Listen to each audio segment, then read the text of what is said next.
Bueno, ya para que quede grabada, entonces simplemente séptima clase, repaso para comparación entre modos y forzado estacionario. De paso digo algo que no dije recién, y es que me estoy yendo un poco de lo que les había dicho, que terminaran de leer la parte 4, porque estoy cambiando la manera de presentar estos temas que están en el apunte. ¿Sí? Entonces, quiero decir algunas cosas que están dichas en el apunte más adelante, pero las voy a decir ahora. ¿Sí? Y entonces eso era que íbamos a comparar cómo se obtienen qué diferencias hay en cuanto a la ecuación de dispersión cuando uno analiza el problema de modos o cuando uno analiza el problema de forzado estacionario. Y la diferencia estábamos viendo que reside en cómo se maneja la ecuación de dispersión, que en el problema de modos se entra por el eje horizontal, porque se determinan primero los periodos espaciales, y entonces se tienen cosas como están esquematizadas acá, del eje horizontal, las flechitas van a la curva, y de la curva vamos al eje vertical, y en cambio, en los problemas de forzado estacionario es al revés. Vamos del eje vertical al eje horizontal. Y el punto importante de remarcar esto es que hay un comportamiento de un sistema.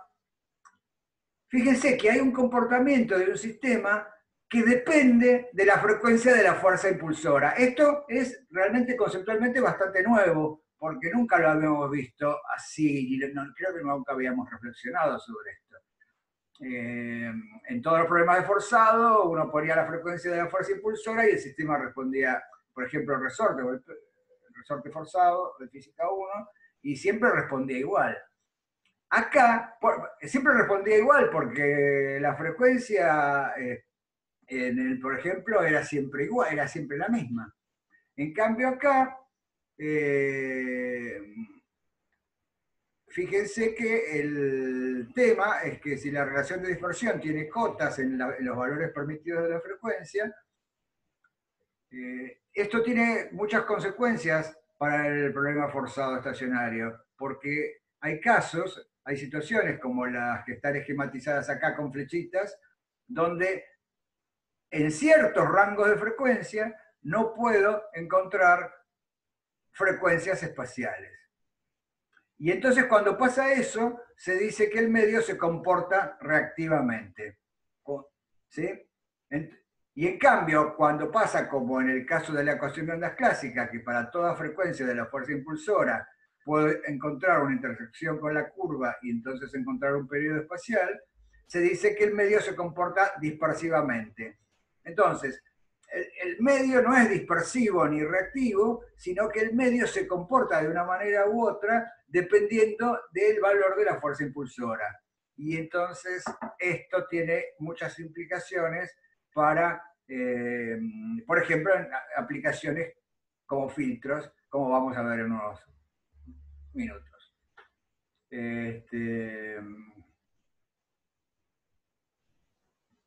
¿Sí? Entonces acá está resumido lo que decía recién, que cuando la frecuencia de la fuerza impulsora induce un periodo espacial, ¿sí? Como sucede en todos los casos que esquematicé acá, siempre que la frecuencia esté en un cierto rango, se dice que el sistema se comporta dispersivamente. O que tiene un comportamiento dispersivo para esta frecuencia. En cambio, cuando la frecuencia de la fuerza impulsora está fuera de estos rangos, por ejemplo acá fíjense que hay un rango alto, se llama rango alto a este, y acá hay un rango bajo, donde no es posible encontrar un periodo espacial. Acá hay un rango alto nada más. Acá siempre se comporta dispersivamente, y acá en la ecuación de Klein-Gordon hay un rango bajo de comportamiento reactivo. Y entonces, bueno, por un lado decimos, uy, esto es raro, sí, pero ¿qué pasa? ¿Cómo puede ser esto? ¿Qué nos perdimos? ¿Hicimos mal está mal la separación de variables? Porque ahora recordemos el proceso matemático que hacíamos. Esto de los modos y del forzado estacionario, todo venía porque se separaba la función de ondas era separable, como un producto entre una función de las coordenadas por una función del tiempo armónica, en ambos casos. Y la forma de la función de las coordenadas venía determinada por el sistema de ecuaciones diferenciales acopladas o por la ecuación de ondas. Y entonces, ¿qué pasa?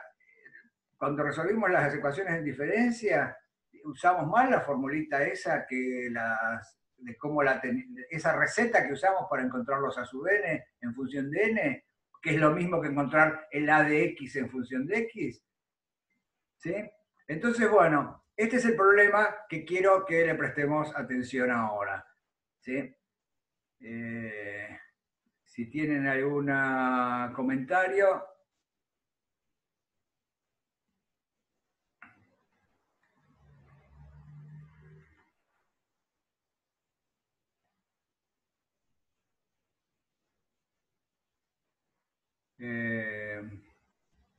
Bueno, seguimos adelante entonces.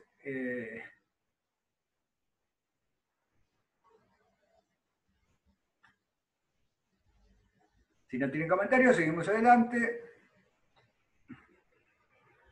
Entonces vamos a entrar, el título de esto es eso, rango reactivo en el forzado estacionario. Queremos entender algo que hasta ahora no le habíamos dado bolilla, es el rango reactivo en el forzado estacionario.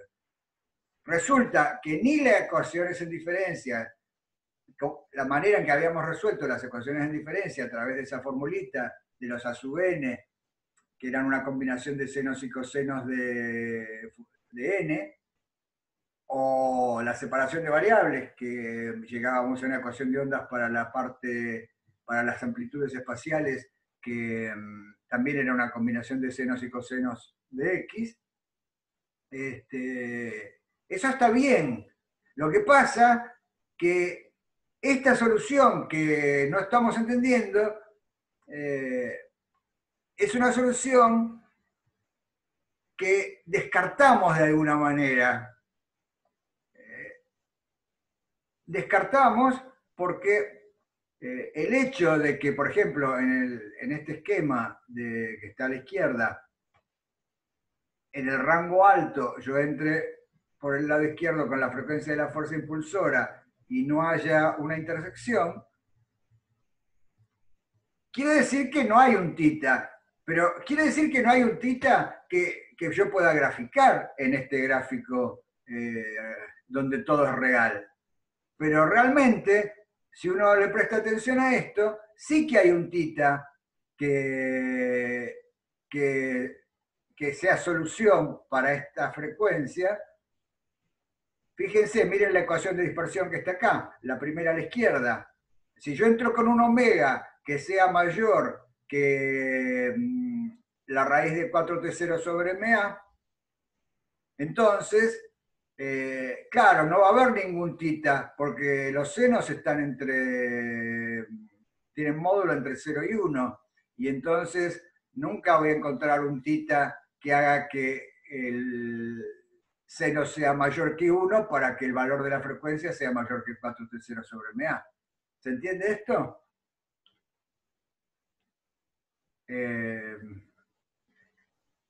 Claro, entonces no hay ningún tita real, pero sí pensamos que están permitidos cualquier valor de tita, existiría un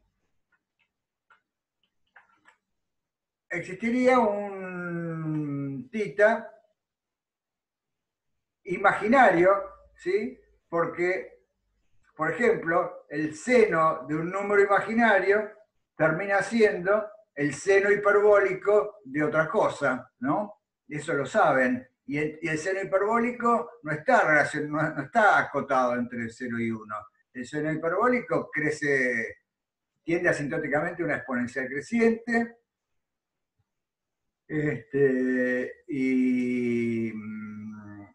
Y entonces puedo encontrar, lo que pasa es que no lo voy a encontrar en este gráfico, ¿sí? Tendría que decir acá, pero fíjense que lo importante es reconocer que si yo permitiera valores de tita que no sean reales, entonces puedo satisfacer esta ecuación diferencial, esta relación de dispersión. Lo mismo acá, y lo mismo en la ecuación de Klein-Gordon. La ecuación de Klein-Gordon es incluso todavía más fácil de ver esto que estoy diciendo, de que los valores de K son imaginarios, porque fíjense que cuando omega es menor que omega 0, esta raíz cuadrada que está acá es la raíz de un número negativo, y entonces este es un resultado imaginario, y K es imaginario puro. Y entonces, el hecho de que sea imaginario puro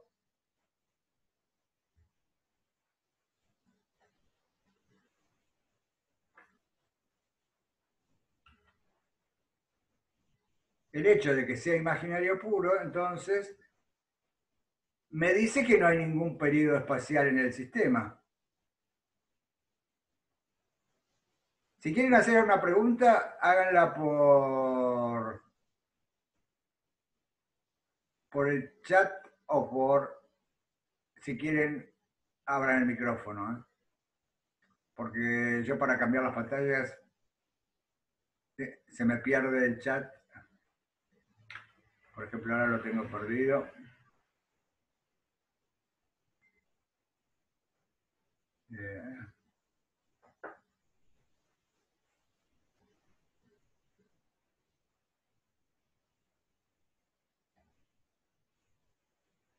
Bueno.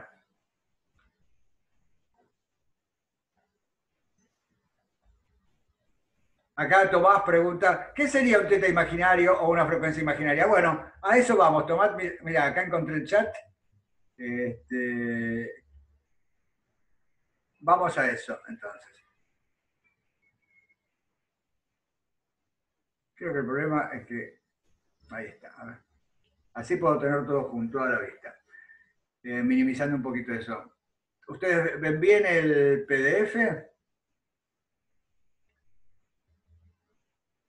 Bueno, genial. Entonces voy a seguir así, porque así puedo dividir la pantalla mejor. Tomás pregunta, ¿qué sería un teta imaginario o una frecuencia imaginaria? Y bueno, fíjense primero entonces que un teta imaginario o una frecuencia imaginaria hace que esas soluciones, que eran combinaciones lineales de senos y cosenos, sean senos y cosenos de algo imaginario.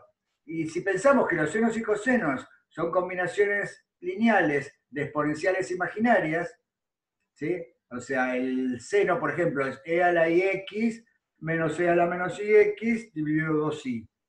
Entonces, y eso es lo que lo hace periódico. El seno de x es periódico. Y es una combinación de e a la ix y a la menos ix. ¿No? Ahora, si x es imaginario, el i por el i me da un menos 1, y entonces el seno de un número imaginario, el seno de i por algo, me termina siendo proporcional al seno hiperbólico del algo. ¿Ok? Entonces, cuando proponíamos que las amplitudes de las partes móviles fueran senos y cosenos e interpretábamos θ y k como periodos, como frecuencias espaciales, estábamos presuponiendo que θ y k eran reales. Ahora, si θ y k son imaginarios puros, entonces no hay ningún periodo, porque ya ni siquiera me conviene pensar esa combinación como de senos y cosenos. Me conviene más pensarlo como algo más fundamental que los senos y cosenos, que son las exponenciales. Entonces, fíjense que la solución sigue siendo matemática, sigue siendo la misma. Lo que pasa es que me conviene pensarla como una combinación de exponenciales, va a terminar siendo una combinación de exponenciales reales. Y entonces, la distribución espacial de las amplitudes en el sistema ya no es periódica como era antes en el caso de la soga, donde siempre encontrábamos un periodo espacial dada la frecuencia temporal.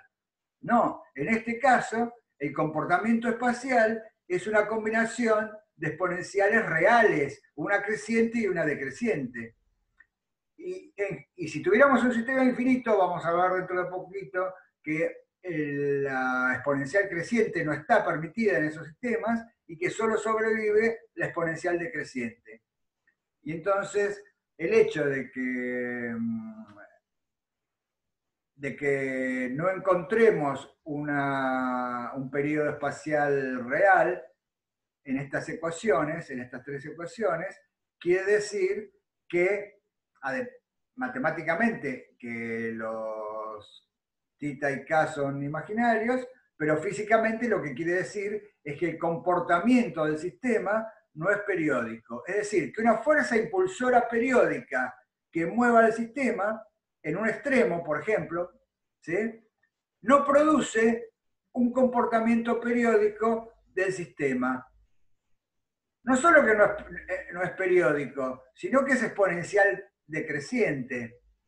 Y entonces la perturbación, la fuerza impulsora, físicamente lo que estaríamos diciendo es que lo que estaríamos viendo, lo que tenemos que reconocer es eso. La fuerza impulsora no penetra, no puede, la fuerza impulsora puesta en un extremo del sistema que lo mueve con una frecuencia, si bien todas las partes móviles se mueven con la misma frecuencia, no pasa como en la soga, que hay un periodo espacial. No, hay un decaimiento exponencial, ¿sí? Y entonces las partes móviles, cada vez que avanzo más en el sistema, se mueven con la misma frecuencia, pero con una amplitud cada vez más chica. La modulación no es un seno o un coseno, sino que la modulación es una exponencial decreciente. Y entonces, nada, fíjense que estos sistemas físicos pueden actuar como filtros, ¿sí? Y por eso creo que es conveniente mencionarlos ahora que mencionamos Fourier, que estuvimos ahí, estamos trabajando con Fourier. Porque Fourier lo encontramos en el contexto de las condiciones iniciales de la soga. Y ahora quiero que vean que Fourier también lo vamos a encontrar en el contexto de fuerzas impulsoras que no sean solo senos, porque hasta ahora, tanto en Física 1 como en todos los ejercicios que hicimos hasta ahora, estuvimos trabajando con fuerzas impulsoras que fueran senos armónicos, temporales, pero no todas las fuerzas van a ser así, ¿sí? O sea, incluso, por ejemplo, fuerzas periódicas, por ejemplo, fíjense cómo funcionan los motores, ¿no? Que tenemos estas cosas que se llaman levas, que producen un movimiento oscilante a partir de un movimiento circular. Las levas tienen esta forma rara, como un óvalo o algo así, pero son formas especialmente pensadas para que cuando rota este círculo que está dibujado acá, esta parte móvil roce, frote, suba, baje algo, esta pieza conocida como seguidor, ¿sí? Y entonces este seguidor se mueve de determinada manera y puede producir una fuerza, por ejemplo, en otro lado. Por ejemplo, en este esquema de acá, que es una válvula accionada por una leva y un balancín, fíjense que si yo doy vuelta a este eje, ¿sí?, la leva va girando, pero hace que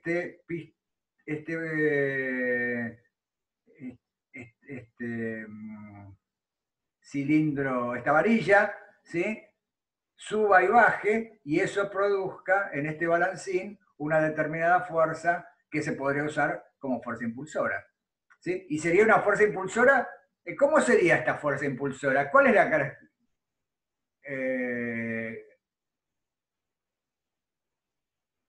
¿Cómo sería esta fuerza impulsora?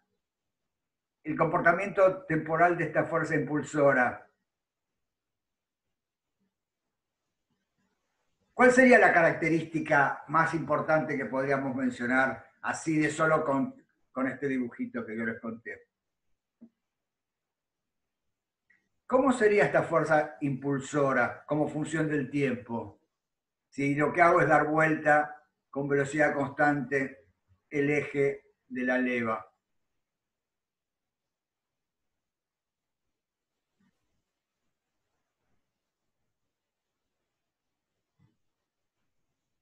Pueden contestar con el micrófono también, que se hace más ágil.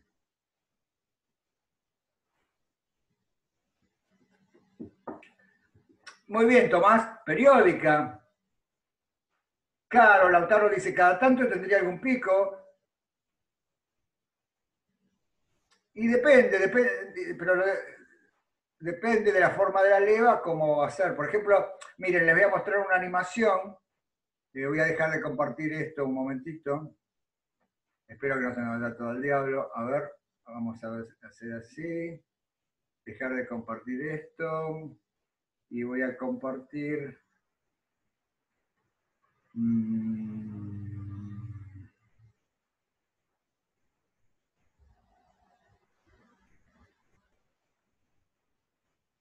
Por ejemplo, voy a compartir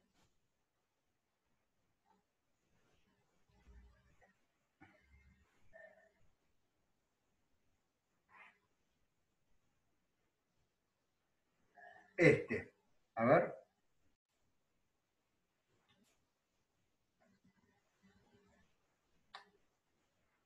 ¿Ven?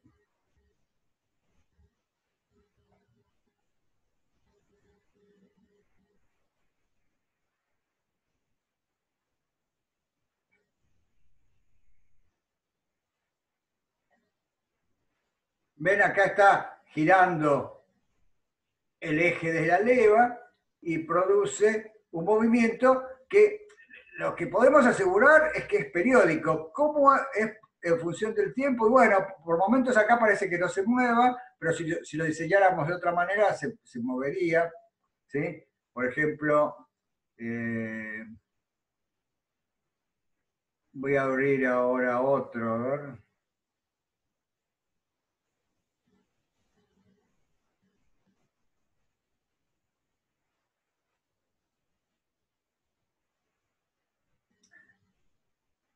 Claro, acá está ven, acá tenemos la leva accionando el balancín este.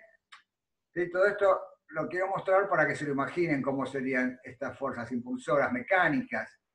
¿Sí?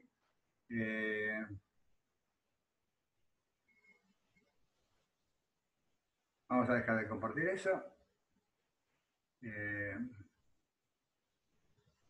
Entonces, bueno, primero se dan cuenta entonces que estas fuerzas impulsoras serían periódicas. Si yo pongo el extremo de un sistema sometido a una fuerza de estas periódicas, también lo que aprendimos el otro día, toda función periódica, lo aprendimos con funciones espaciales, ¿sí? Porque lo encontramos en el contexto de las condiciones iniciales de la soga y queríamos desarrollar una función con periodo espacial en una serie de funciones senos y cosenos, en nuestro caso senos, ¿sí?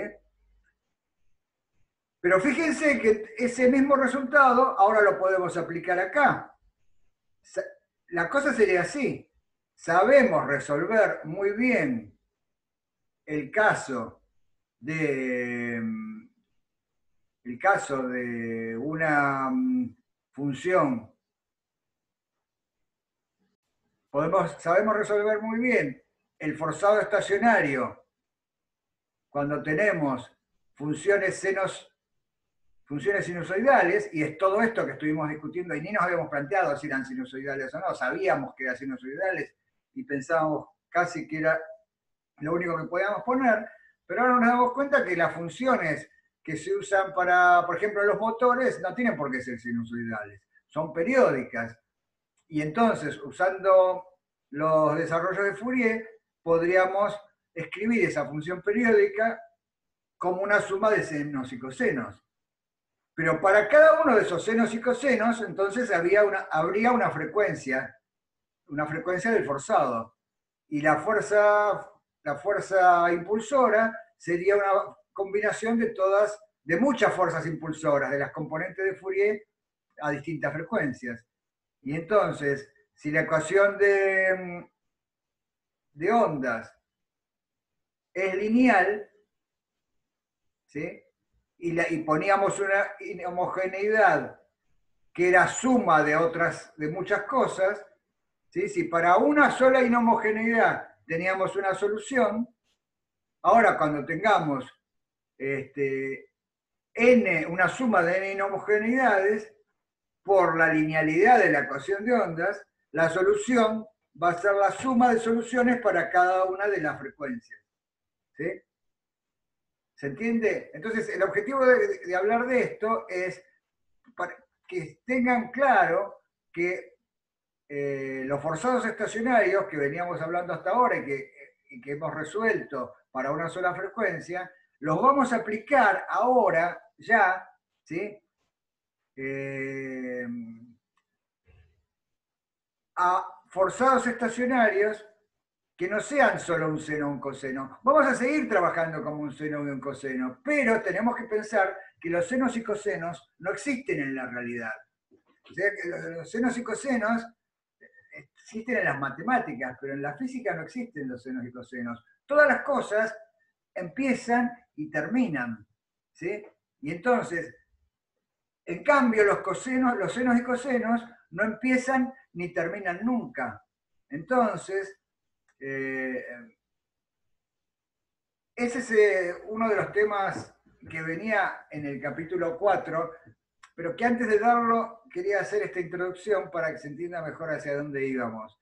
O sea, estamos en un camino, vamos a ir hacia un camino en el que las fuerzas impulsoras, vamos a tener que abandonar esto de que las fuerzas impulsoras sean senos y cosenos, porque los senos y cosenos no me sirven para nada en la vida real. Si yo quiero transmitir información, no puedo transmitir información solo con un seno o un coseno, porque tendría que haber estado transmitiendo desde siempre. Y no, justamente para transmitir información hay que producir cambios. ¿Sí? Yo estoy modulando, hablando, cambiando las frecuencias, estoy haciendo cosas, ¿sí? Que si solo hiciera un sonido, nadie entendería lo que quiero decir. Tengo que estar modulando y entonces todo esto apunta hacia el concepto de modulación, que quizás ya leyeron del apunte, porque yo les había dicho que lo leyeran, pero después cuando estaba preparando la clase pensé que era mejor hablar un poquito de esto para motivar hacia dónde vamos. ¿Sí? Entonces, entonces, recapitulando, hacia dónde vamos es a tener sistemas donde, bueno, entender muy bien lo que pasa con una frecuencia, pero no para quedarnos con una frecuencia. Después vamos a querer tener fuerzas impulsoras como esta que produce esta leva, ¿sí? O cosas más complicadas que pueda haber. Y entonces, no es que nada de esto haya servido. Sí, todo esto sirve, pero lo vamos a tener que saber armar, ¿sí? Y vamos a tener que juntar ladrillitos de distintas partes. Por ejemplo, si tenemos una fuerza impulsora que sea una cosa como parecía ser el de esta leva y que alguien comentó que como que por momentos era constante,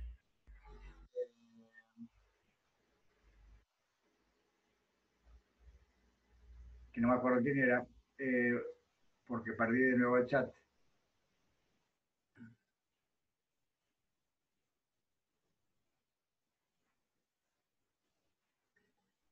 Bueno, por ejemplo, si fuera constante sería parecida al pulso cuadrado que trabajamos en las clases anteriores. ¿Sí? Lo único que en vez de ser una función de x, un pulso que era función de x, es un pulso que es una función de t. ¿Sí? Vale 0 y de repente vale distinto de 0 y de repente vale 0. Y así periódicamente. Y esa función periódica la sabemos desarrollar en serie de Fourier.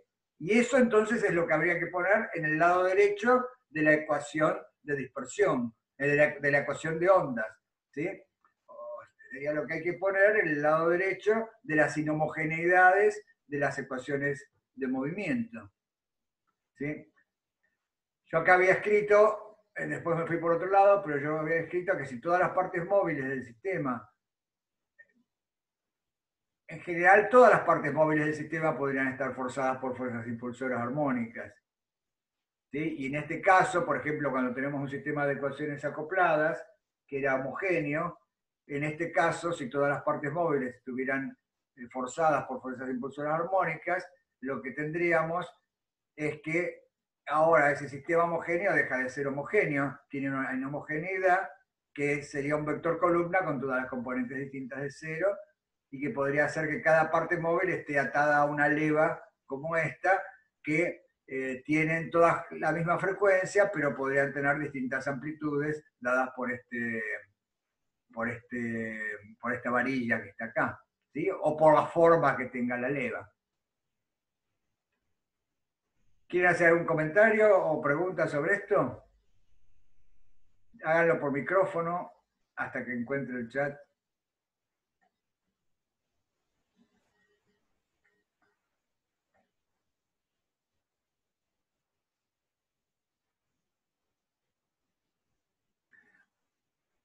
Bueno, no, entonces,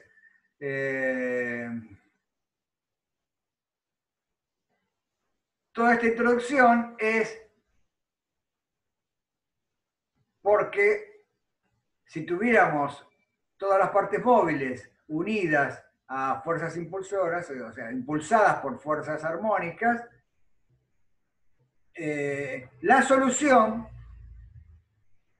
quizá nos convendría escribirla así, como está escrita acá, como la vimos el otro día, como el producto de un seno espacial por el coseno de omega t más phi. Todas las partes móviles se mueven con la misma frecuencia.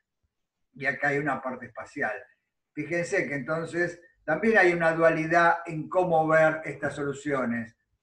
Por eso también quería hacer la comparación, porque en el caso de modos, cuando vimos la evolución del pulso, dijimos, uy, miren, esto del pulso lo entiendo mucho más si lo pienso como suma de ondas viajeras, una progresiva y una regresiva.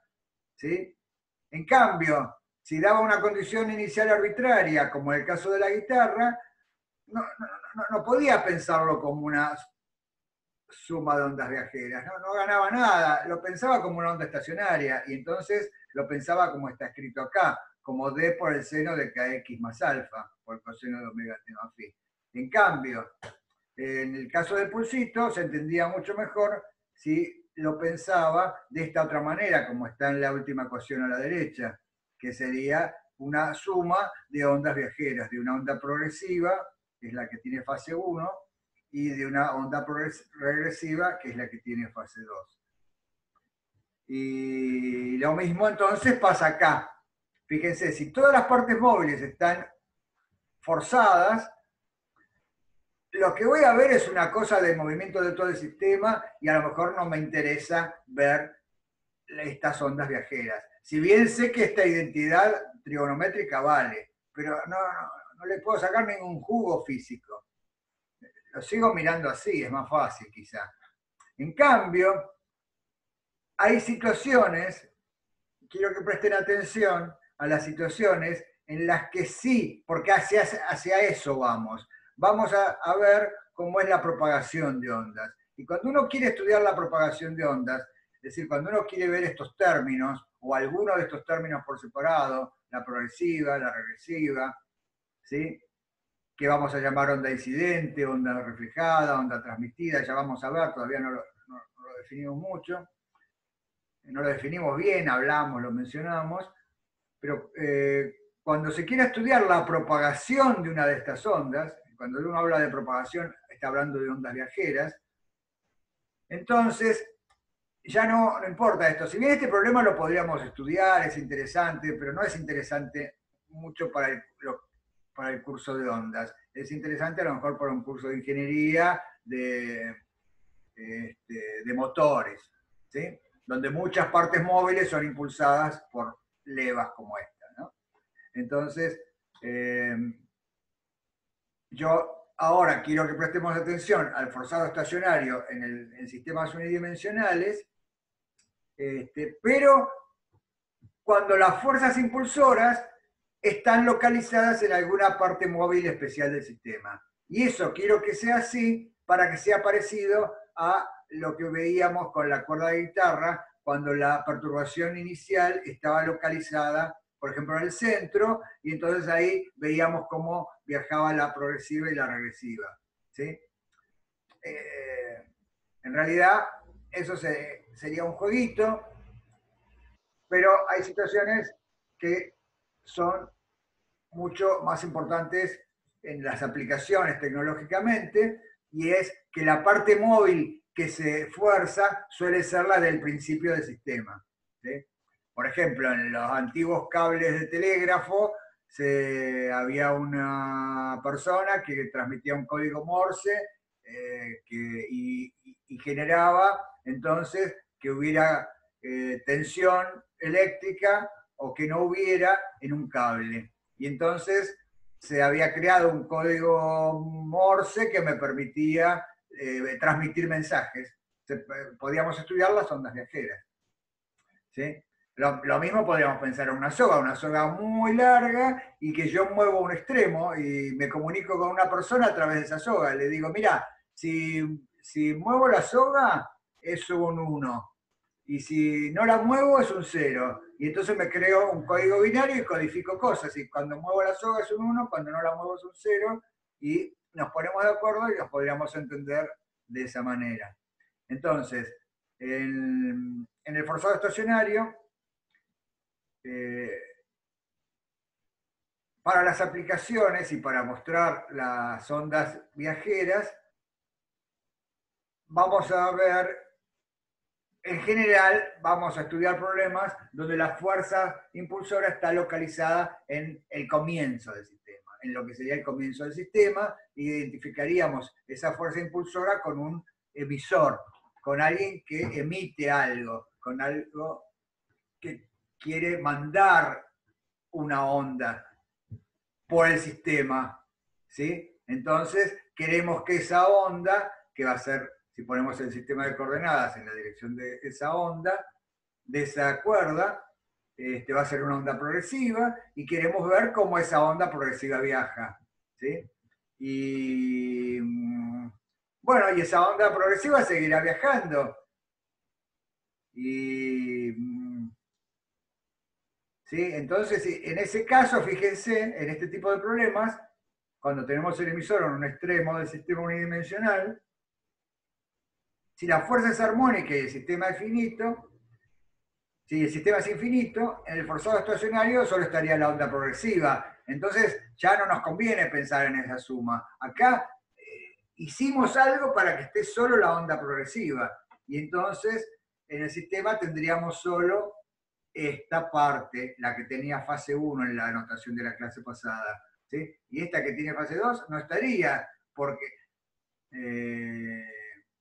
solo estaría esta que tiene fase 2 si en el otro extremo de la soga hubiera una persona o hubiera un motor que está moviendo el otro extremo también con una fuerza impulsora armónica de la misma frecuencia. Entonces, en algún momento a mí me llegaría esa onda que está emitiendo el otro extremo, que sería una onda regresiva, por cómo puse el sistema de coordenadas. ¿Sí?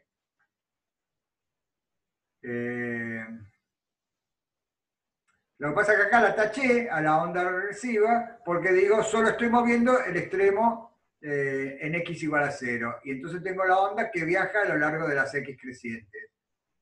¿Sí? Y sigue siendo siempre una onda progresiva, a menos que el sistema termine, como pasaba en el caso de la soga con extremos fijos. Cuando el sistema terminaba, aparecía esa onda progresiva que viajaba hacia el extremo, de repente se transformaba en una onda regresiva que volvía hacia el centro del sistema.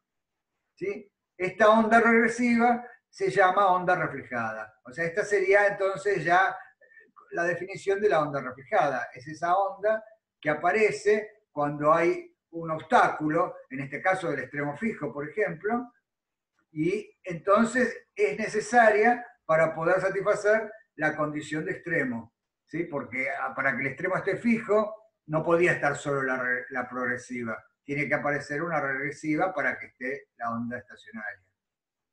¿Sí? Y la progresiva empezará a interferir con la regresiva y me va a dar la onda estacionaria. Y en cada caso se verá si conviene o no volver a pensar todo como onda estacionaria o no. Nosotros vamos hacia un camino en que no queremos verlo tanto como estacionaria, sino que queremos estudiar lo que se llama el problema de propagación de ondas. Y entonces vamos a querer tener una fuente que emite, que sería donde está la fuerza impulsora, y queremos ver cómo esa fuerza impulsora genera propagación a lo largo del sistema. Y esa propagación va a seguir hasta que llegue, por ejemplo, se termine el sistema. O también puede pasar que cambien las propiedades del sistema. Por ejemplo, si estábamos hablando de una soga y esa soga de repente está atada a otra soga con otra densidad de masa lineal, con otra densidad lineal de masa, entonces también vamos a tener que pedir alguna condición ahí y entonces, si bien va a aparecer una onda, una perturbación en la otra cuerda, también va a aparecer una onda reflejada en la primera cuerda. Y entonces ahí la onda que sigue camino por la segunda cuerda es la que se llama onda transmitida. Y entonces en lo que viene del curso vamos a empezar a estudiar, y en las prácticas van a haber problemas también, entonces donde, por ejemplo, se conoce cómo se genera la onda incidente, es decir, se conoce cómo se fuerza el sistema para que haya una onda progresiva, ¿sí? Y se quiere tratar de obtener propiedades de estas ondas que es necesario que aparezcan para que se satisfagan las relaciones, las condiciones de contorno en algún lado. Entonces, por ejemplo, se quiere saber cómo rebota el sonido en una montaña y produce el eco. ¿Sí? Y eso sería la onda reflejada. O en la práctica van a estudiar sistemas unidimensionales sencillos, como gases en tubos, y van a querer saber las características de la onda reflejada. ¿Sí? Y también en algunas situaciones vamos a querer saber las características de la onda transmitida, de la reflejada y de la transmitida. Bueno, entonces, nada, esto también fíjense que lo de Fourier no lo dejen ahí congelado solo para las condiciones de contorno, sino que también lean lo que les dije cuando hablé de algo que no nos habíamos encontrado, que era el desarrollo de Fourier de una función sin paridad definida, de una función cualquiera. ¿Sí? Lo hicimos para el desarrollo de Fourier en términos de una variable X, pero es lo mismo para una variable T. Es decir, la fuerza impulsora f de t, si la fuerza impulsora es periódica, la podemos escribir como una suma de senos y cosenos armónicos. Y con todo lo que hicimos en el curso hasta ahora, sabemos resolver el problema forzado para cada una de esas componentes de la fuerza armónica. Y entonces sabemos cuál es la solución. Y ahora, para obtener la solución general a estas fuerzas generadas por levas, por ejemplo, ¿sí? Lo que tenemos que hacer es sumar todas las soluciones obtenidas para cada frecuencia que interviene en el desarrollo de Fourier de la fuerza impulsora. Bueno, creo que es un buen momento para hacer un pequeño intervalo. Tomémonos 5 minutos y nos vemos entonces en 5 minutos. Si quieren hacer preguntas por chat o por micrófono, yo igual voy a estar acá. Así que bueno, empieza el intervalo.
Grabación. Ahí seguimos grabando. Bueno, entonces, como estaba diciendo, es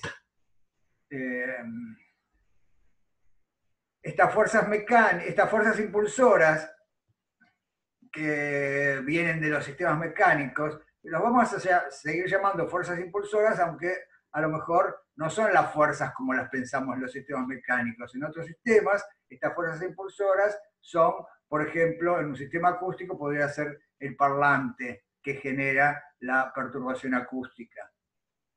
En el caso de las ondas electromagnéticas, podría ser la antena que genera las ondas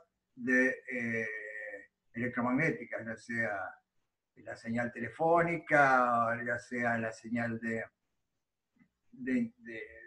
internet que viaja por el cable. ¿Sí? Y para poder entender todo eso, sin estudiar acústica y sin estudiar electromagnetismo, vamos a usar estas analogías a través de las ondas mecánicas. ¿Sí? Y bueno, nada. Cambiemos de tema, siguiendo otro ingrediente que necesitamos para entender esto, es entender bien lo que se llaman ondas unidimensionales. Y entonces, las ondas unidimensionales que vimos hasta ahora en medios unidimensionales, también pueden existir en medios bidimensionales o tridimensionales. Ese es el objetivo también de una cosa que está en el apunte y que la clase pasada lo puse en el PDF y que tiene mucha matemática. ¿Sí? O sea, quiero que sepan esa matemática, pero lo que viene ahora no está en el apunte así explicado. También lo quise agregar porque es para que lo entiendan desde un punto de vista menos matemático y más intuitivo y más con los dedos. ¿Sí? Entonces, hasta ahora todo lo hicimos con bastante rigor en los sistemas unidimensionales, hacíamos todo, resolvíamos todo, salvo la aproximación lineal a lo mejor, pero teníamos las ecuaciones de dispersión, sabíamos todo sobre las ondas. Ahora en sistemas más complicados, bidimensionales o tridimensionales, la matemática se complica mucho y entonces nos vamos a mover por analogías. Entonces yo quiero que piensen que esa onda unidimensional que viajaba por la cuerda y que tenía esa dependencia, la onda armónica tenía la dependencia, la progresiva tenía la dependencia kx menos omega t, ¿sí? Y x era la dirección de la soga, y era la dirección donde viajaba la onda, y la soga era un sistema unidimensional. Esa onda también puede existir en otros sistemas que no sean unidimensionales, como por ejemplo la superficie líquida, la superficie libre de un fluido, de un líquido. ¿Sí? Entonces en este dibujito que está acá, hay por ejemplo una cubeta con agua, y la cubeta tiene el fondo transparente, y entonces se pueden visualizar las perturbaciones de la superficie libre del fluido mediante unas sombras en una pantalla. Por ejemplo, en este caso sería en el piso. ¿Sí? Y este dispositivo se llama cubeta de ondas. Como no estamos en la facultad, para mostrarla, les voy a mostrar un video de una cubeta de ondas. Y lo que quiero que vean en ese video es que si bien el medio no es unidimensional, o sea, los estoy induciendo a que presten atención a ciertas cosas de ese video. Lo que tienen que prestar atención es, primero, es que el medio no es unidimensional. La superficie libre del líquido sería un medio bidimensional, sería como como una cama elástica, como, ¿sí? Y en ese medio voy a generar una perturbación con alguna cosa que juega el papel de fuerza impulsora. Y esa cosa, si esa cosa que juega el papel de fuerza impulsora tiene una simetría, por ejemplo, como un tablón que empuja la superficie libre del fluido, entonces en ese caso las perturbaciones en la cubeta solo pueden depender de la distancia al tablón.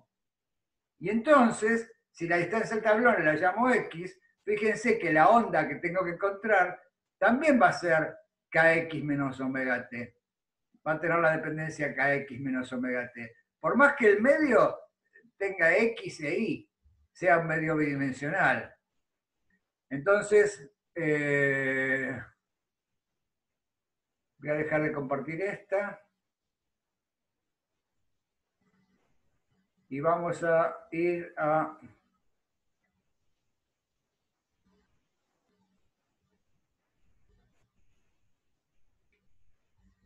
un video.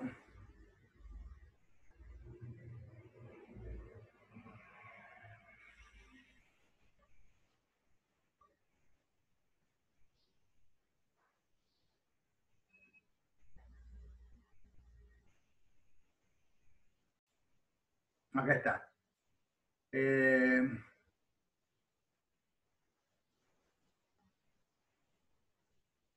Bueno, fíjense, en este video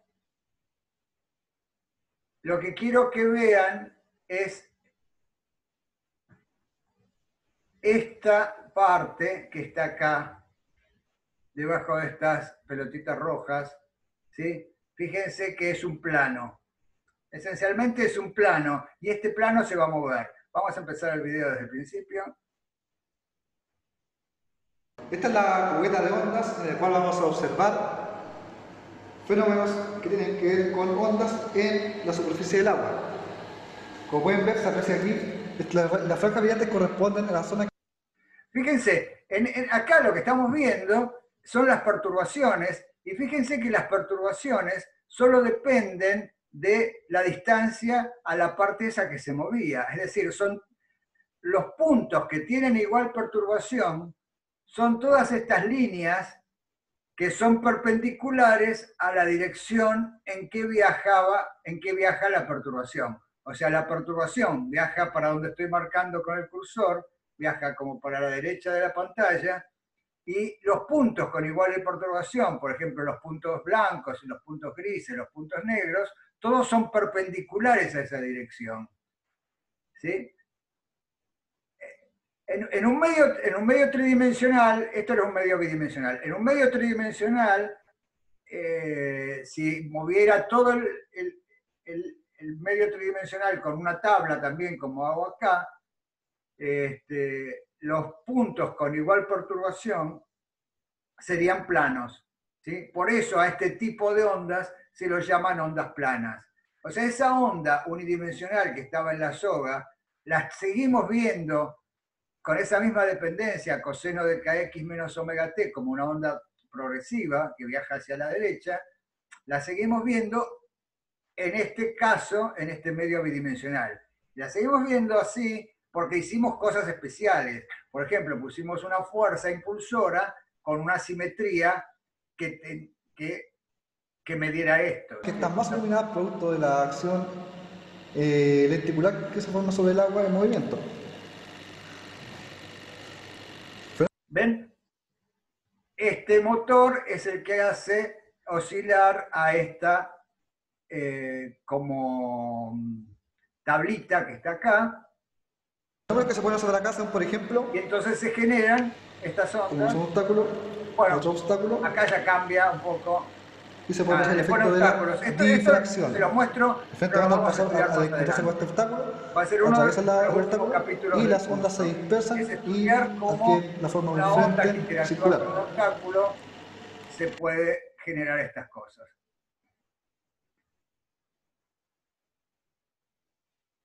Eh,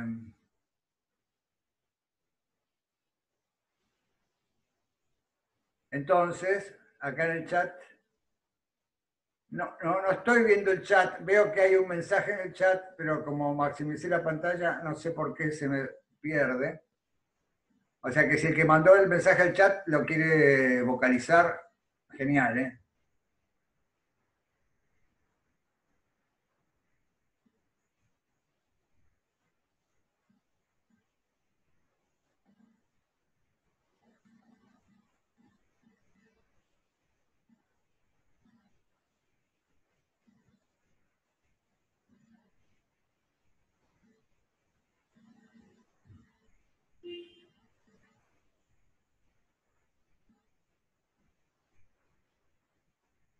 No, bueno, entonces, sí, ahí lo estoy viendo. Matías pregunta, ¿las sombras serían los nodos? Las sombras serían, creo que serían los vientres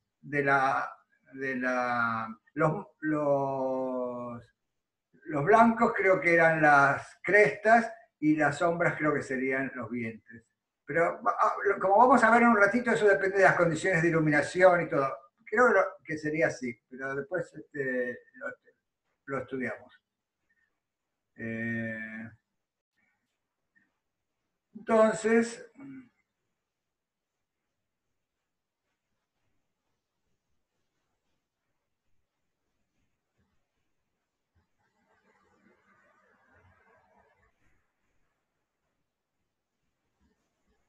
estábamos en esto, y entonces fíjense que lo que vimos recién en el video, en un medio tridimensional, sería una cosa así. Es un plano, la fuerza impulsora tiene simetría plana, oscila y produce que los puntos que tienen igual perturbación, que se llaman frentes de onda, también es una nomenclatura que vamos a usar mucho en el curso, vamos a llamar frentes de onda a los puntos que tienen igual perturbación. Entonces, en este caso de un medio tridimensional, los puntos que tienen igual perturbación son planos perpendiculares a la dirección de propagación. Y entonces, bueno, fíjense que esta onda, que se podría escribir kx menos omega t, si a mí me dejaran elegir x, la dirección de esta paralela al lado mayor de la cubeta. Si a mí me dejan elegir el eje x como la dirección paralela a la cubeta, esta onda se escribiría como kx menos omega t. Ahora, si no me dejaran escribir, por ejemplo, si yo tuviera una pileta muy larga en vez de esta cubeta que está acá, si tuviera una cubeta que no veo los costados ni el final, ¿sí? Y entonces veo en un lago estas ondas que tienen las crestas todas paralelas, igual que esta que vimos acá, pero me dicen, no, el eje X, no podés elegir el eje X, el eje en el que se están propagando. El eje X es esta orilla, ¿sí?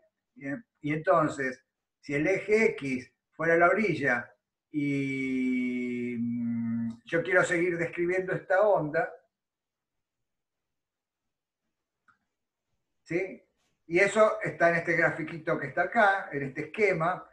Fíjense, si yo tuviera que elegir un sistema, si no me dejaran elegir el sistema de coordenadas, por ejemplo, tuviera X y Z, ¿sí? Y entonces en este medio tridimensional genera una onda plana que sería el plano azul que está dibujado acá, este plano azul con normal n, los puntos con igual perturbación, entonces son estos planos azules. Y la perturbación en el punto P es igual a la perturbación en el punto P0 y es igual a la perturbación en cualquier otro punto que esté en este plano. ¿Sí? Entonces, fíjense que la perturbación en cualquier punto del plano no depende del vector R posición que está dibujado acá, sino que depende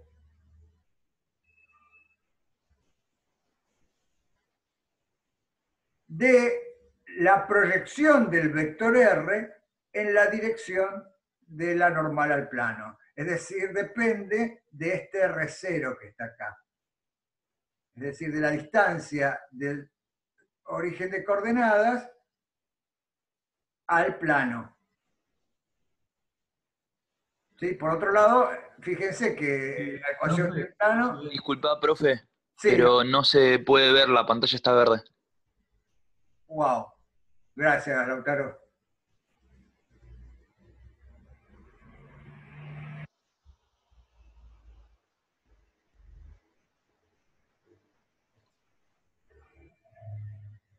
A ver.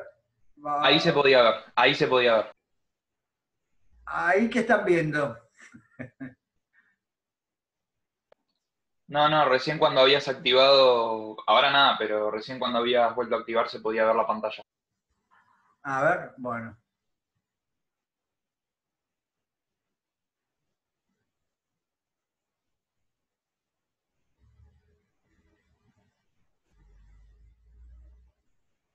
¿Ahora?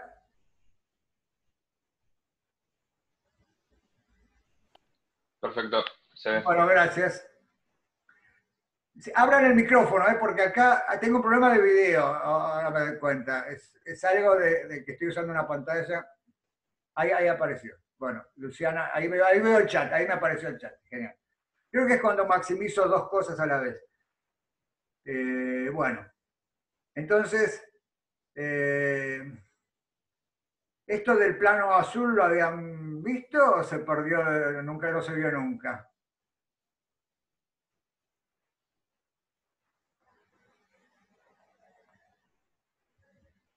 Bueno, genial.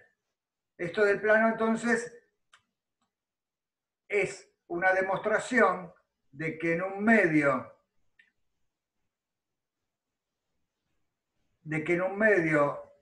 tridimensional, ¿sí? Una forma de escribir estas ondas unidimensionales, o sea, esta sería una onda, esta onda que está esquematizada acá en el dibujito con los planos rojos, se llama onda plana, y si bien está en un medio tridimensional, es una onda que depende de una dirección fija en el espacio. Esa dirección fija en el espacio, antes la llamábamos X. Ahora, en algunos problemas no la vamos a poder llamar X, porque por ejemplo se está propagando así, chanfleada con respecto al sistema de coordenadas, pero sigue siendo una onda dimensional, no me lo tengo que perder. Y eso, la manera de no perdérmelo es darme cuenta que lo que antes llamaba X no es otra cosa que la proyección del vector posición R a lo largo de la normal al plano. Y entonces, con la normal al plano, defino un vector K, que se llama vector de ondas, que tiene como módulo lo que era antes K, que salía de la ecuación de dispersión. El módulo salía de la ecuación de dispersión y es el que imponía la periodicidad espacial. Pero este vector K ahora tiene metida la dirección de propagación, que antes era X, no había que especificarla, pero en estos medios tridimensionales voy a tener que especificarla y la especifico mediante este versor N, ¿sí? Que es la normal al plano. ¿Sí? Y esa normal al plano tiene que ver, por otro lado, con la simetría que tenía la fuerza impulsora, que es la que vimos en el videito recién. ¿Sí? Era ese como pistoncito que oscilaba y generaba estos máximos y mínimos que teníamos ahí. Bueno, ¿sí? Entonces, el siguiente punto es hablar de otra onda unidimensional que aparece, pero que ya no depende de una dirección fija en el espacio. Y este tipo de ondas son las ondas circulares, ¿sí? Y en medios tridimensionales serían las ondas cilíndricas. Son ondas cuyos frentes de ondas, es decir, los puntos con igual perturbación, son, en este caso, círculos. ¿Sí? Y si en vez de una gotita tuviera una varilla que meto perpendicularmente a la superficie del fluido y la hago oscilar, lo que tendría serían cilindros, los frentes de ondas serían cilindros concéntricos. Estas ondas dependen solamente, fíjense que ahora, por simetría, estamos moviéndonos ahora todo por simetría. Fíjense, por simetría es imposible que estas ondas no dependan de otra cosa que de la coordenada radial con centro en donde, por ejemplo, en estas fotos, con centro en donde cayó la gota. ¿Sí? Fíjense, son todos frentes de ondas concéntricos a este punto, que es donde está, en este caso, la perturbación inicial. Pero también podría haber una fuerza impulsora, podría haber una varilla, ¿sí?, que está oscilando y generaría estos frentes de ondas cilíndricos.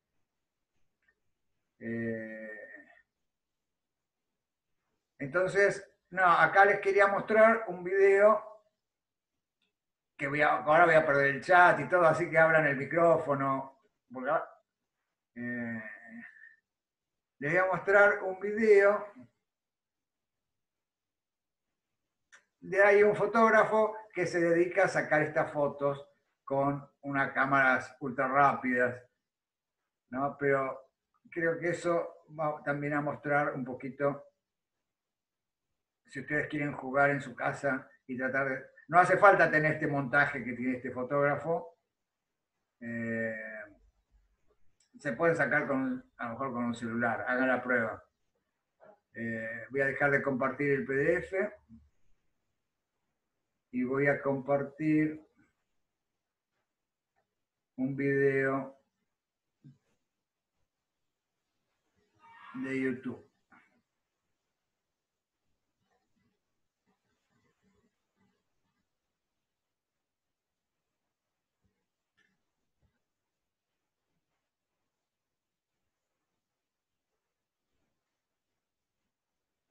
Bueno, esta es la página del fotógrafo que saca estas fotos de acá. Bueno, dura 6 minutos, no voy a pasar los 6 minutos, solo quiero pasar algunas partes a ver más o menos, porque habla de cómo hacer el montaje y cómo sacar la foto más linda y con mejor resolución. Ven, el montaje que tiene es este, es una cubeta, lo único que no es una cubeta con fondo transparente, es una cubeta cualquiera, o sea que ustedes lo pueden hacer en su casa. Y lo que actúa como fuerza impulsora periódica tiene una bolsita atada acá con agua que le hizo un agujero y entonces logra que caiga como el goteo ese que a veces, no sé, gotea la canilla y no nos deja dormir. Sería una fuerza periódica, ¿sí? Jugaría el papel de fuerza impulsora. Es una perturbación que se está haciendo periódicamente en un punto del sistema.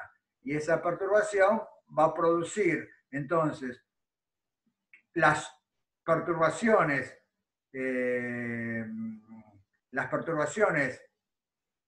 viajeras, que serían las progresivas, que son esos círculos. Nada, entonces, a ver si...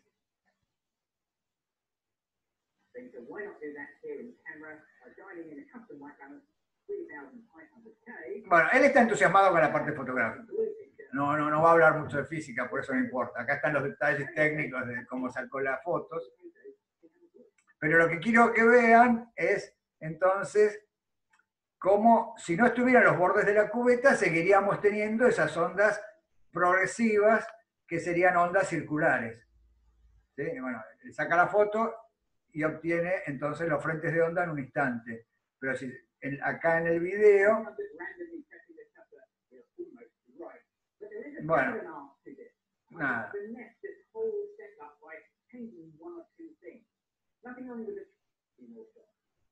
Estoy cambiando la velocidad con que hace la gota. Bueno, eso no es tan importante. Me gustaban las fotos, que salen genial.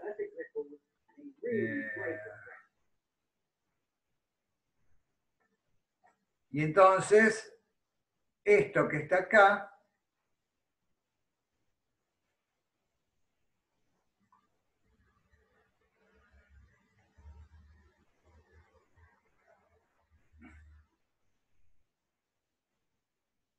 correspondería a frentes de onda circular, ¿sí? En un medio 2D.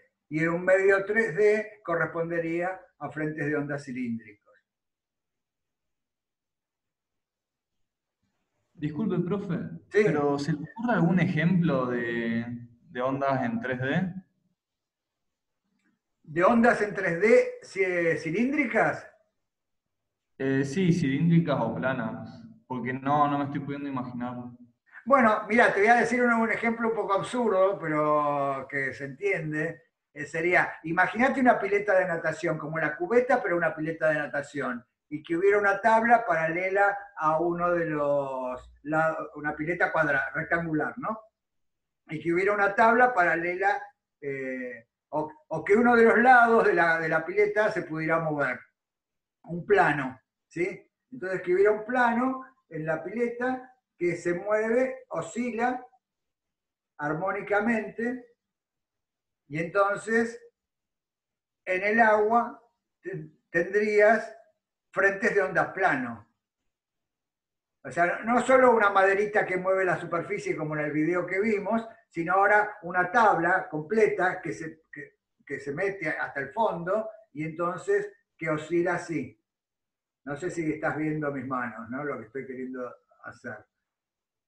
Sí, se ve y se entiende. Gracias, profe. ¿Entendés? Entonces, de esa manera, generarías, bueno, un ejemplo que van a ver en la práctica sería, por ejemplo, imaginemos un tubo lleno de gas, un tubo con gas y un pistón, genera una fuerza restitutiva, porque si lo dejo en equilibrio, la presión que tiene el gas en el interior se queda quieto, y ahora si lo empujo un poquito, aumento la presión, y eso va a generar una fuerza restitutiva que va a tender a llevar al pistón a que se expanda, y va a funcionar como un resorte eso, ¿no? Entonces, tendríamos los frentes de ondas planos, por ejemplo, si yo tuviera un pistón plano dentro de un cilindro y muevo ese pistón armónicamente, ¿sí?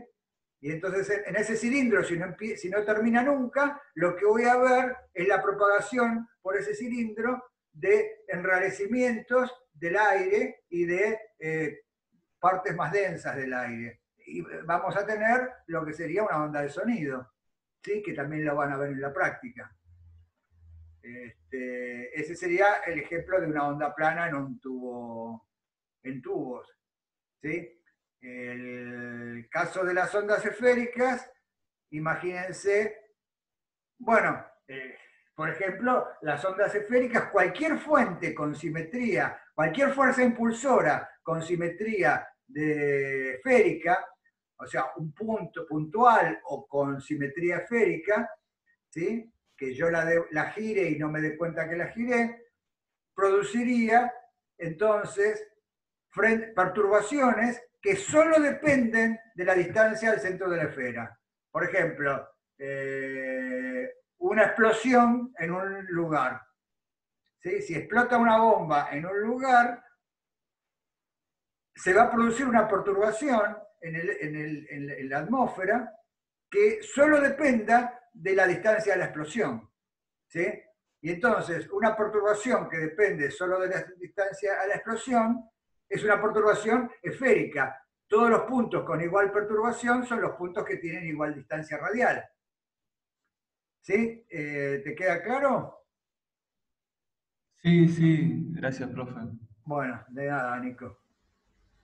Bueno, entonces, nada. Alguien preguntaba algo en el chat, pero me lo perdí de nuevo. Ahí está. No, bueno.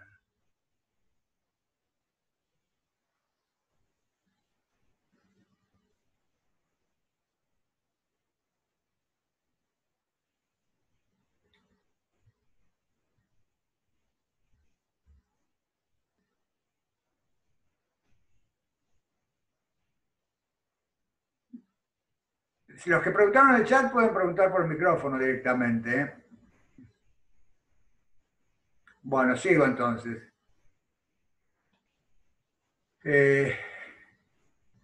Bueno, acá está el dibujito de la onda esférica, ¿no? en un medio 3D. En este esquema tenemos frentes de onda en distintos instantes de tiempo. Por ejemplo, a la distancia, en este lugar, a la distancia de RB del centro, ¿sí? Tengo un frente de ondas. A la distancia RA tengo otro frente de ondas. ¿Sí? Y en el centro de esta esfera se produjo la perturbación inicial o la fuerza impulsora, está oscilando, no sé. Entonces ahí tengo la visualización del frente de ondas esférico. ¿Sí? Y si en vez de una explosión puntual fuera, no sé, yo tuviera un hilo muy largo que explota todo junto, entonces en ese caso las perturbaciones dependerían de la distancia al hilo, es decir, dependerían de la distancia radial en cilíndricas, y entonces ahí tendría ondas cilíndricas, ¿sí? Y entonces todo eso está esquematizado acá, todos esos tipos de ondas que les mencioné. Por ejemplo, las ondas circulares que producían la gotita están acá. Entonces, estos círculos concéntricos son los frentes de onda, y las direcciones de las flechitas son las direcciones radiales. Es la dirección en la que viaja la onda. La onda viaja, fíjense que a diferencia de lo que pasaba en la onda plana, que era una dirección fija en el espacio, era una coordenada cartesiana, ahora no es una dirección fija en el espacio, porque es la coordenada radial. Y acá tendrían las ondas cilíndricas. Estos son pedacitos de cilindros, ¿sí? También viajan en la dirección radial. Y acá tendría también fragmentos de los frentes de onda circulares, esféricos que dibujé acá arriba. Acá tendríamos frentes de ondas esféricos, ¿sí? Que están todos concéntricos al lugar, por ejemplo, donde se hizo la explosión. Acá está como si hubiera sido una explosión, ¿sí? Y un punto a notar de todos estos dibujitos es que fíjense que es bueno tener estos esquemas como estos iconos de las ondas unidimensionales, porque las vamos a usar, primero las vamos a usar mucho, y segundo, fíjense que las ondas planas son una buena aproximación de las ondas cilíndricas y de las ondas esféricas cuando los radios son muy grandes. Porque a distancias cada vez mayores del centro donde se produjo la explosión, estos frentes de ondas, que son cáscaras esféricas, pedacitos de cáscaras esféricas, si están muy lejos, son cada vez más parecidos a planos, ¿sí? Entonces, muchas veces vamos a aproximar, cuando estemos muy lejos de fuentes puntuales, podemos aproximar las ondas por ondas planas, y por eso es interesante. Y bueno, y las ondas planas, fíjense que son las que mejor estudiamos matemáticamente, porque vinieron de las ondas unidimensionales en el medio D. Son como una generalización directa de esas ondas unidimensionales en un medio D.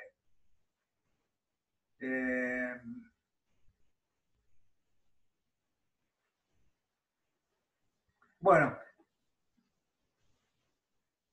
algo de esto está en el apunte, ya acá ya nos estamos metiendo ya con la parte matemática. Este es un poco un resumen de las ondas esféricas, porque también las vamos a usar mucho. Los frentes de onda son esferas concéntricas. Este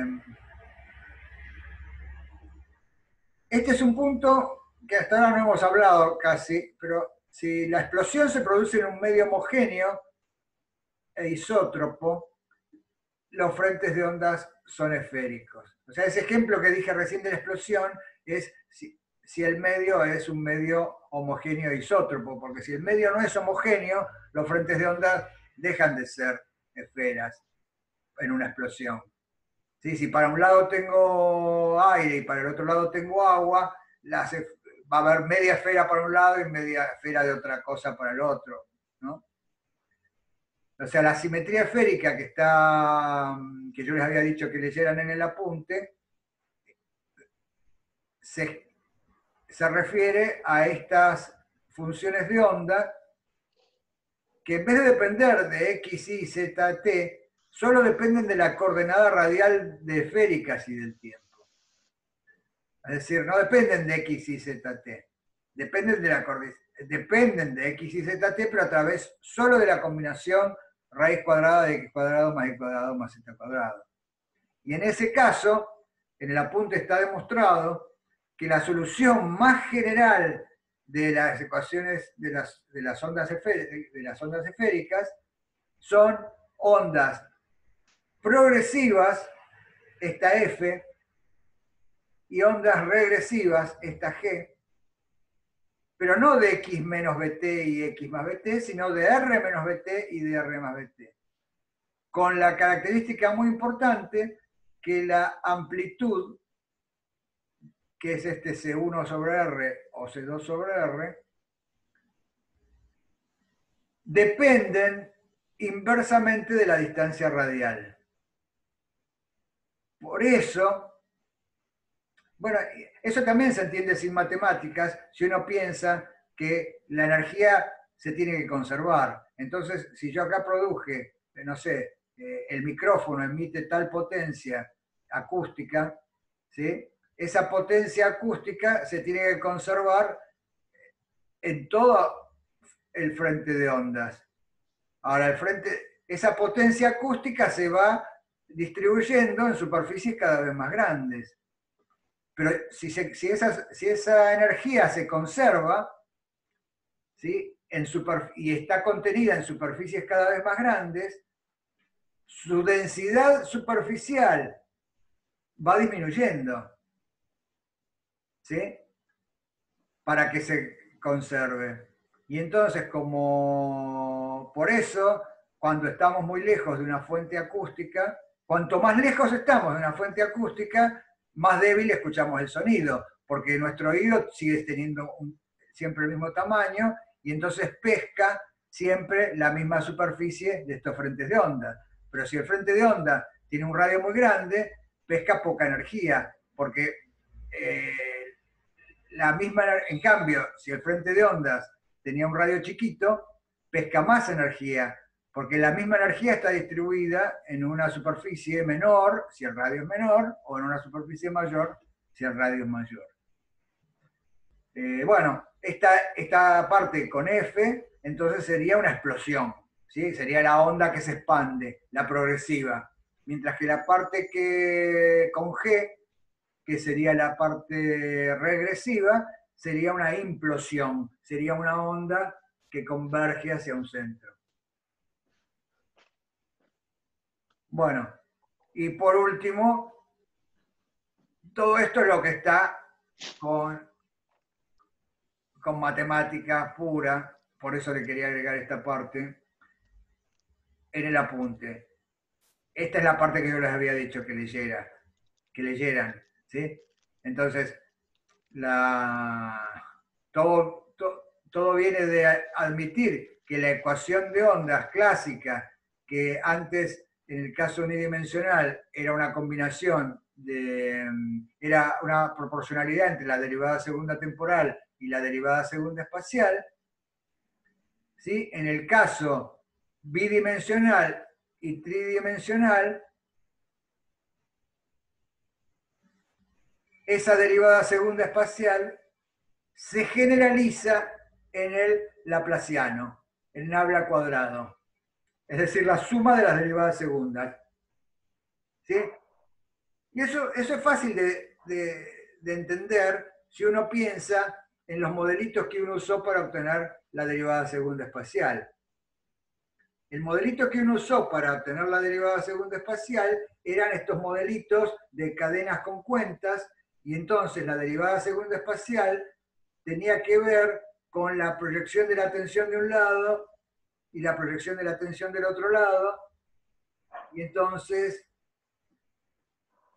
la proyección de la tensión de un lado tenía que ver con la derivada primera, la proyección de la tensión del otro lado se parecía a la derivada primera lateral de un lado, y la otra a la derivada primera lateral del otro lado, y entonces eso me terminaba dando una derivada segunda.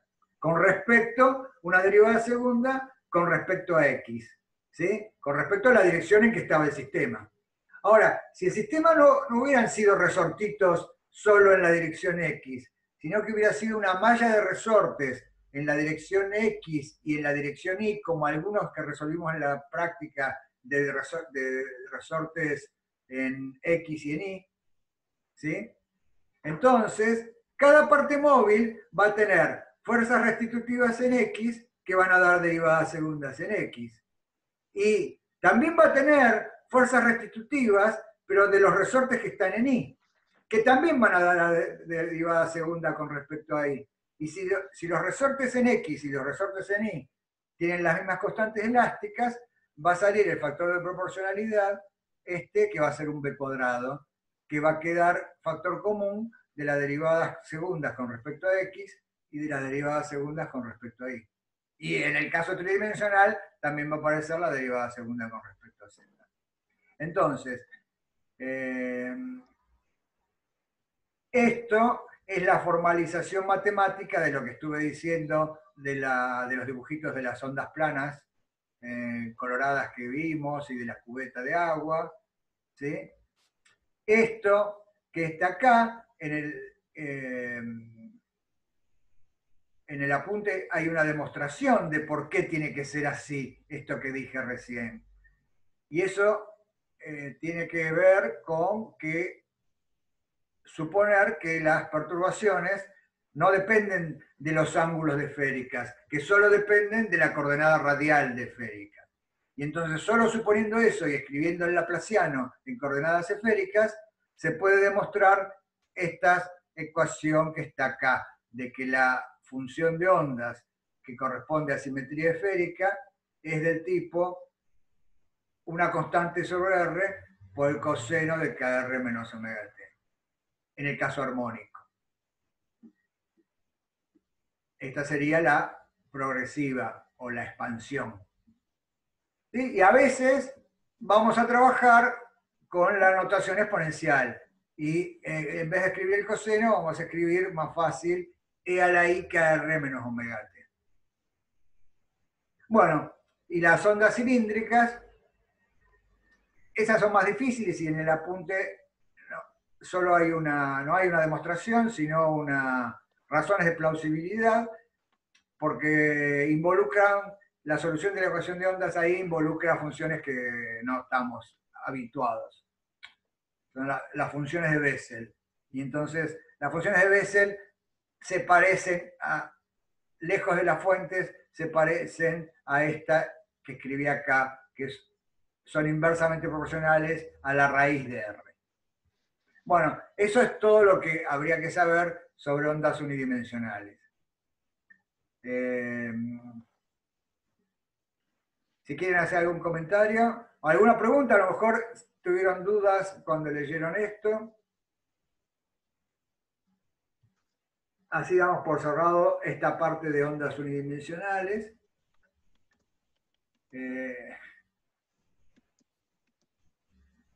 Lo que les voy a mostrar, bueno, en las próximas clases,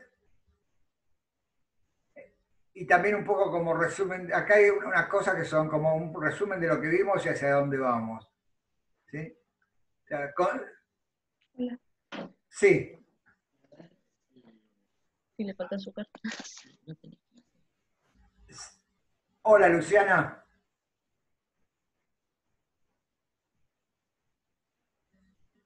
¿Querés preguntar algo?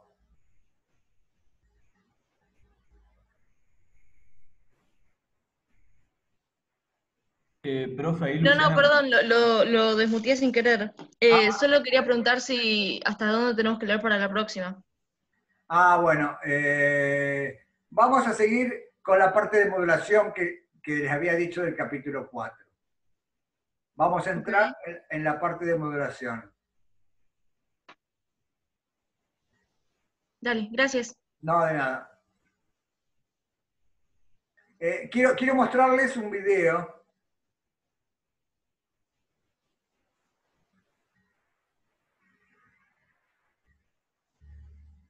Bueno, primero quería cerrar esto diciendo lo que vimos, que con simetrías adecuadas podemos generar ondas un D, aunque los medios no sean un D.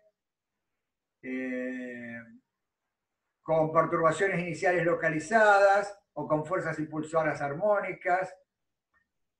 Y hacia dónde vamos es que las funciones armónicas no existen en la vida real y vamos a explotar entonces que la ecuación de ondas es lineal y que las funciones periódicas son suma de funciones armónicas.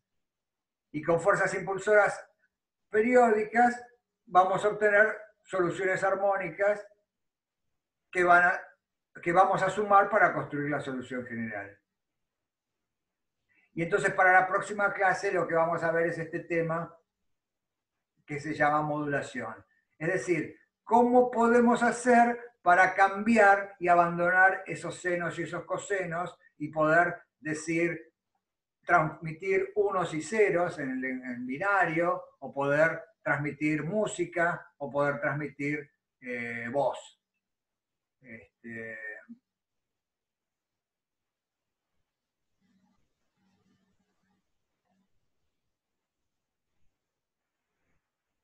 Acá les quería mostrar, para terminar, un video de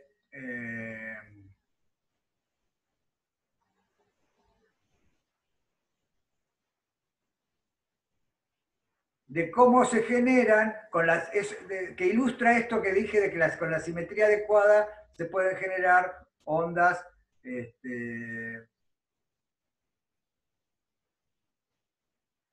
unidimensionales.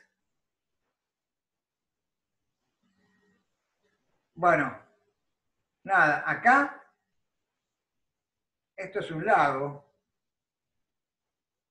y fíjense, con una simetría adecuada, una simetría esférica, se producen estos frentes de onda. O sea, no hace falta una cubeta. O sea, acá esto es un lago y en un lago puedo generar estas ondas, que son ondas circulares, ¿sí? Simplemente golpeando acá periódicamente, no tiene por qué ser sinusoidalmente, golpeando en un punto. Y acá se hace con dos fuerzas impulsoras en distintos lugares.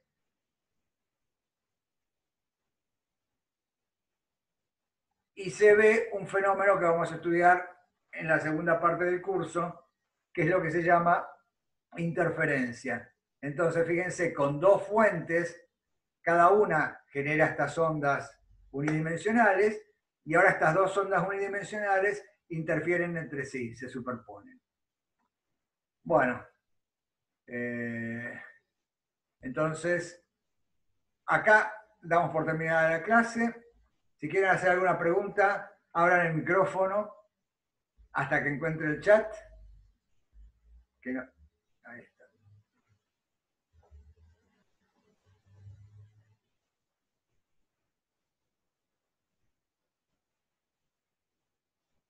Ahí lo encontré.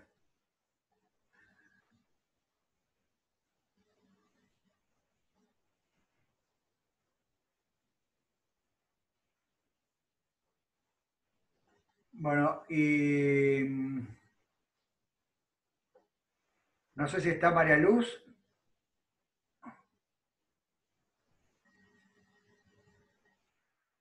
Ah, Paulina. Hola, Paulina. Hola, ¿qué tal?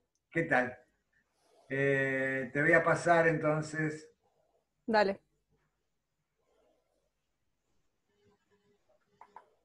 el host.